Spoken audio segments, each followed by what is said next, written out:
We continue the Epiphany Novena in the name of the Father, and of the Son, and of the Holy Spirit.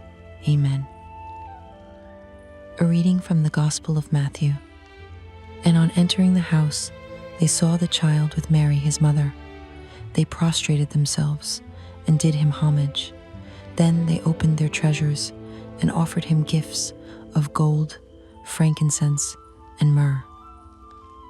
Lord, receive my charity, my prayer, and my penance. Make my life a worthy offering.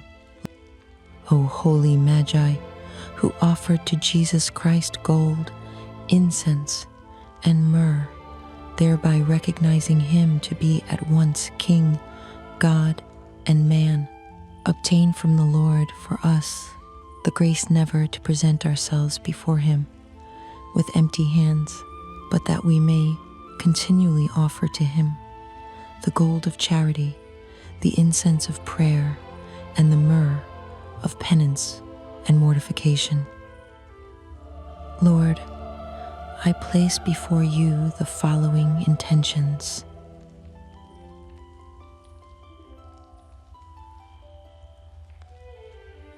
Our Father, who art in heaven, hallowed be thy name.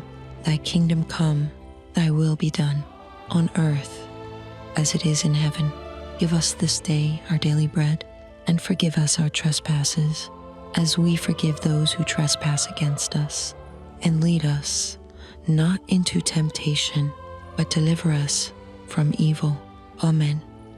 Hail Mary, full of grace, the Lord is with thee. Blessed art thou among women, and blessed is the fruit of thy womb, Jesus.